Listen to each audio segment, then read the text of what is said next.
సృష్టి వ్యవహార రూపకమైనటువంటి వ్యవహారం లేనటువంటి శాంతి. ఏవి లేవు, అవేమి లేవు. చింతాసూయ వివర్జిత, చింతించడానికి మరొకడు లేడు అన్యంగా. బ్రహ్మానుభవంలో చింతించడానికి అన్యంగా మరొకడు లేడు. అసూయ అంటే అతని వ్యవహారంలో అసూయని ఇక్కడ ఎందుకు చెప్పాడండి? అసూయ ఎవరి దాంట్లో అది రాగద్వేషాలలో భాగం కదా మనం మామూలుగా చెప్పుకునేది. ఇప్పుడు అసూయ ఎవరిదట? జీవభావం, అంతేనా కదా? ఇక్కడ ఎందుకు వాడాడు? ఏకాకీ నిస్పృహ శాంత చింతాసూయ వివర్జిత. పొద్దున కూడా చెప్పా, వివర్జించడం అంటే వర్జించడం అంటే అంతేనా? ఆర్జించడం అంటే సంపాదించడం, వివర్జించడం అంటే వదిలేశాడు. అవే ఇప్పుడు తను వదిలేసినాయట. నువ్వు ఏవైతే అంటున్నావో ఆ జీవభావము, ఈ సాక్షి అనే ఆత్మభావము, బ్రహ్మానుసంధానం చేసేటటువంటి సాధన భావము అన్ని అతన్ని వదిలేసినాయి. వివర్జిత. ఇప్పుడు అతను ఎవరు? సహజంగా బంగారుజము. అర్థమైందండి? ఏ లక్షణాలు లేవు అతని దగ్గర. ఇంకేమున్నాయట? ఒకవేళ అతన్ని చూచావు, విషయాలలో అతను ఎలా ప్రవర్తిస్తున్నాడయ్యా? బాల్య భావేనయో భాతి అంటే అర్థం ఏంటి? అతని యొక్క వ్యవహారాన్ని నువ్వు గమనించినట్లయితే చిన్న పిల్లలు ఏ క్షణానికి ఆ క్షణం ఎలా అయితే చింతాశోకములు లేకుండా సహజంగా ఆనంద స్వరూపంగా ఉన్నారో అలా విషయ వ్యవహారంలో అట్లా ఉన్నాడు. బాల్య భావేనయో భాతి బ్రహ్మజ్ఞానీన ఉచ్యతే. ఈ లక్షణాలను ఎవరిలో అయితే చూస్తున్నావో వాళ్ళు బ్రహ్మజ్ఞానులు. అటువంటి గురువును ఆశ్రయించాలి. సర్వజ్ఞ పదమిత్యహర్ దేహ సర్వమయో భువి సదానంద సదా శాంతో రమతే యత్ర కుత్రచిత్. ఈ గురుస్థానం ఎటువంటిదయ్యా? సర్వజ్ఞ పదం. సర్వజ్ఞ అని ఎవరినంటారు? అన్ని తెలుసు. అజ్ఞ అంటే తెలివి. అర్థమైందండి? జ్ఞానం వల్ల మనకేం లభించింది? ఆ తెలివి లభించింది. ఎరుకన్నా జ్ఞానం అన్నా అజ్ఞానం ఒకటే. అర్థమైందండి? బ్రహ్మజ్ఞానం అక్కడ కూడా ఉంది అజ్ఞాన శబ్దం. అర్థమైందా? ఆ జ్ఞానం అన్న శబ్దంలోనే ఈ అజ్ఞాన పదం ఇవిడుంది అనమాట. సర్వజ్ఞ అంతా తెలిసినవాడు. ఏమిటంతా తెలిసినవాడు? సృష్టి స్థితి ఆవిర్భావ తిరోధాన లయములైనటువంటి పంచకృత్యములు, పంచశక్తుల యొక్క వ్యవహారము, పంచబ్రహ్మల యొక్క సాక్షిత్వము, దీనంతా కలిపితే సర్వజ్ఞత్వము అని పేరు. దాని ఈ సమస్తము ఎవరికైతే తెలిసిన వాడు ఉంటాడో వాడికి ఏం తెలిసింది? ఇప్పుడు సృష్టి ఎలా జరుగుతుంది, ఎలా జరగబడుతుంది, ఏమవుతుంది అనే దాని ఎడల సాక్షిభావంతో ఉన్నవాడు. సాక్షిగా ఉండి సృష్టి యొక్క పంచకృత్యాలని చూస్తున్నటువంటి వాడు, వాడికి సర్వజ్ఞత్వము ఉన్నదన్నమాట. పదము అంటే నాకు చెప్పా, పదం అంటే ఏంటి? స్థితి. సర్వజ్ఞత్వము అనేటటువంటి స్థితి. సర్వజ్ఞ పదం ఇత్యాహర్ దేహ సర్వమయో భువి. అతడు ఎవరయ్యా? సర్వమయుడు. ఇవన్నీ పరమాత్మకు సంబంధించినటువంటి పరబ్రహ్మవాచ్యాన్ని సూచించేటటువంటి శబ్దాలు అన్నమాట. సర్వమయుడు, అందరి యందున్న వాడెవడయ్యా? అతడే. అన్ని దేహముల యందున్న వాడెవడయ్యా? అతడే. అన్ని జడచేతనములందున్న వాడెవడయ్యా? భువి. ఈ భువిలో సదానందుడు, ఎల్లప్పుడూ ఆనంద స్వరూపుడు ఎవడయ్యా? అందరిలో తానొక్కడే కాదు సిమి, నువ్వు ఆనందిస్తున్నప్పుడు కూడా ఆనందం ఎవడు? వాడే. సదా శాంతో, అందరి యందు శాంత స్వరూపంగా ఉన్నవాడెవడయ్యా? వాడే. రమతే యత్ర కుత్ర చిత్తు. ఎక్కడెక్కడైతే ఈ లక్షణాలు నువ్వు గమనిస్తావో అక్కడక్కడల్లా ఆ పరమాత్మ ఉన్నాడు, ఆ పరబ్రహ్మం ఉన్నాడు. ఆ పరబ్రహ్మ స్థితిలో ఉన్నటువంటి సద్గురుమూర్తి ఉన్నాడు. స్వయం బ్రహ్మమయో భూత్వా తాత్పరం చావలోకయే పరాత్పరం నాణ్యత్ సర్వగం తన్నిరామయం. మళ్ళా వచ్చింది ఇక్కడ స్వయం. చూడండి, ఇందాక ఒక స్వయం వచ్చింది. ఎక్కడొచ్చింది? స్వయం తథావిధో భూత్వా. మళ్ళీ ఇక్కడ ఏం వేశాడు? స్వయం బ్రహ్మమయో భూత్వా. బ్రహ్మమయుడైనటువంటి వాడు ఇంతకుముందు బ్రహ్మజ్ఞానంతో అనుభవిస్తున్నవాడు. ఇప్పుడు ఎవరు? తానే పరబ్రహ్మమై ఉన్నవాడు. తానే లేని దశలో, తానే లేని స్థితిలో, ఎరుక లేని స్థితిలో ఉన్నటువంటి వాడు.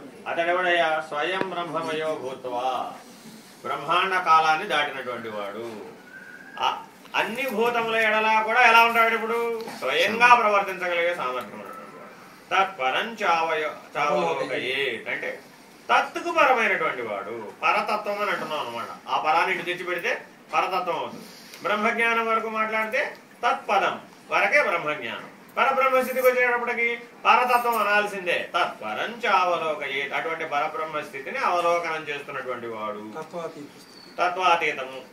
పరాత్పరం నాణ్యత్, అతనికంటే పరాత్పరుడు మరొకడు లేడు. తత్వానికి పరమైన స్థితి కంటే ఇంకో పరం ఉందంటావేమో, లేదు. అదే ఆఖరు. సర్వగం తన్నిరామయం. నిరామయం అంటే ఆమయము అంటే ఆశ్రయం. ఆమయము అంటే ఆశ్రయం. అర్థమైందండి? నిరామయం నిరామయం అంటే నిశేషముగా ఆశ్రయం లేనటువంటి వాడు. ఏ రకమైన ఆశ్రయము, ఆశ్రితము అనే పద్ధతులు లేనివాడు, ద్విపుటి లేనివాడు. అర్థమైందండి? కింద జీవభావంలో మాట్లాడితే త్రిపుటి, పై భావంలో తత్వానికి పరమైన స్థితిలో మాట్లాడుతున్నాం కాబట్టి ఇక్కడ ఏమున్నాయి? ఆధారము, ఆధేయం అనే రెండే ఉన్నాయి. ద్విపుటి లేదు. ఆ ద్విపుటి రహితం. తన్ నిరామయం అంటే ద్విపుటి రహితం. తత్ నిరామయం, తత్ అనే ఆశ్రయం లేనటువంటి వాడు. అర్థమైందండి? సర్వగం తన్నిరామయం. సర్వకాలములో, సర్వగం అంటే అక్కడ అర్థమైంటే సర్వకాల సర్వావస్థలలో ఏ స్థితిలో అయినా సరే, దశవిధ ప్రళయాలలో కూడా తన్నిరామయం, తత్ అనే ఆశ్రయం లేకుండా ఉన్నటువంటి వాడు. కిం ఆవాహనం అవ్యక్తే వ్యాపకే కిం విసర్జనం అమూర్తే చ కథం పూజ కథం ధ్యాన నిరామయే. ఇటువంటి నిరామయమైనటువంటి స్థితిలో ఉన్నటువంటి పరబ్రహ్మపదమైనటువంటి స్థితిలో ఉన్నటువంటి నిజగురువు ఎవరైతే ఉన్నారో, అట్టి నిజగురువు కిమావాహనం అవ్యక్తే, ఏమి ఆవాహన? ఇప్పుడు మీరందరూ కూడా సంకల్పంలో ఆవాహనం చెప్తున్నారా లేదా? ఆచమనం, ఆవాహనం వగైరాలో చెప్తున్నారా? ఇప్పుడు నేను ఎవరిని ఆవాహన చేయాలట? తానే లేనివాడుగా నిరూపించబడినటువంటి పరబ్రహ్మము ఇప్పుడు ఎవరిని ఆవాహన చేస్తావు? కిమావాహనం అవ్యక్తే, ఎవరిని ఆవాహన చేద్దాం? ఏ అవ్యక్తాన్ని పిలుద్దాం? కిం అంటే ప్రశ్న అనమాట. వ్యాపకే కిం, ఎందులో వ్యాపించి ఉన్నాడని, ఎందులో ఉన్నాడని, ఎందులో లేడని ఎలా చూస్తావు? విసర్జనం, కిం విసర్జనం, ఏ అవ్యక్తంలో ఎలా వ్యాపించి ఉన్నాడని చూద్దామా? పోనీ అవ్యక్తాన్ని విసర్జించాడని చూద్దామా? అమూర్తేచ కథం, అతడు మూర్తి కాదు, అమూర్తి కాదు. అర్థమేనండి? మనం అందరం శివలింగాన్ని ఎందుకు పూజిస్తున్నామండి? నిరాకారత్వానికి.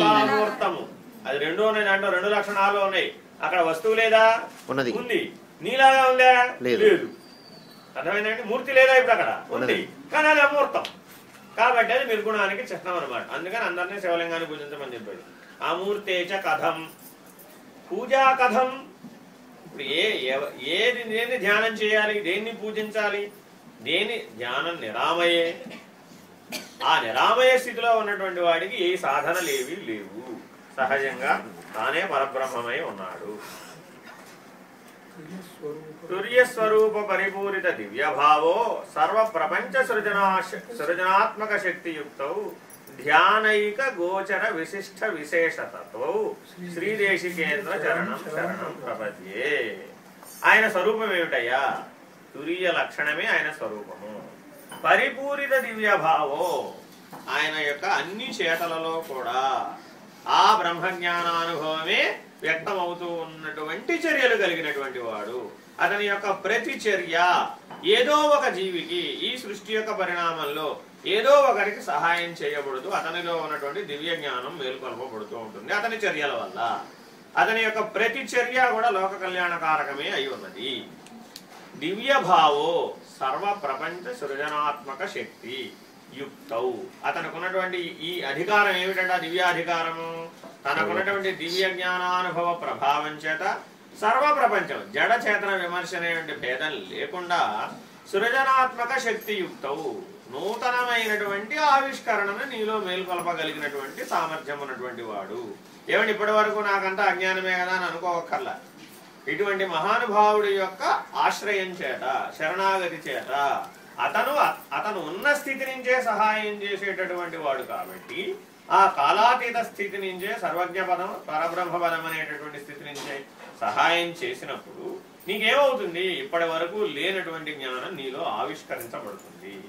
ధ్యానైక గోచర విశిష్ట విశేష తత్వం అయినటువంటి వాడయ్యా. కేవలం ధ్యానం అంటే ఇక్కడ అశరీరం అనండి, అశరీర పద్ధతిలో మాత్రమే దర్శించగలగడానికి వీలైనటువంటి వాళ్ళు. విశిష్ట, శిష్టము అంటే జ్ఞానం అని అర్థం. వాసిష్టం అంటున్నారు కదా, వశిష్ఠుడు బోధించిన వాసిష్టం. శిష్టాచార సాంప్రదాయము మన దగ్గర సాంప్రదాయాలు 2 విధానం అన్నట్టు. శిష్టాచారము, వామాచారం. వామాచారం అంటే ప్రకృతి శక్తులను వశం చేసుకుని కామ్యక కర్మలను ఆచరించి సుఖభోగాలను అనుభవించడం వామాచార సాంప్రదాయం. శిష్టాచారం అంటే జ్ఞాన ప్రధానమైనటువంటి జీవితాన్ని ప్రబోధిస్తూ బ్రహ్మజ్ఞానమే సత్యము, బ్రహ్మానుభవమే సత్యము అనే పరబ్రహ్మ పదాన్ని నిర్ణయం చేసే విధానము శిష్టాచారం. విశిష్టము అంటే విశేషముగా శిష్టాచార సాంప్రదాయంలో ఉన్నటువంటి వాడు, నీలో ఆ వాసిష్ఠ శక్తిని మేలుకొల్పగలిగినటువంటి వాడు. విశేష తత్వం. శేషము అంటే మిగలడం, విశేషం అంటే అర్థం ఏమిటి? విమలము. ఆ వి శబ్దం ఏమిటంటే నిశ్శేషముగా నీలో శేషాన్ని తొలగించడం. నిశ్శేషముగా నీలో శేషాన్ని తొలగిస్తే విశేషం అయినప్పుడు. అర్థమైందండి? కాబట్టి ఏం చేశాడు ఇప్పుడు? తన యొక్క జ్ఞానశక్తి ప్రభావం చేత నీలో జ్ఞాన అజ్ఞాన అనేటువంటి 2, విద్య అవిద్య అనే ద్విపుటి, అర్థమైందండి? ఆ ద్విపుటిని రహితం చేసేటువంటి శక్తి విశేషం. తత్వం. తత్వం అనేటటువంటి ద్విపుటిని రహితం చేశారు వాళ్ళు. ఏం ద్వారా? వాళ్ళ యొక్క అశరీరమైనటువంటి స్థితి ద్వారా. శ్రీదేశికేంద్ర శరణం శరణం ప్రపద్యే. నీవు ఎవరిని ఆశ్రయించాలయ్యా? ఇలా నిజగురు పద్ధతిలో ఉన్నటువంటి దేశికేంద్రులైనటువంటి వారి చరణాన్ని శరణం ప్రపద్యే, నిత్యము ధ్యానించు, ఆశ్రయించు, శరణాగతి చేయి.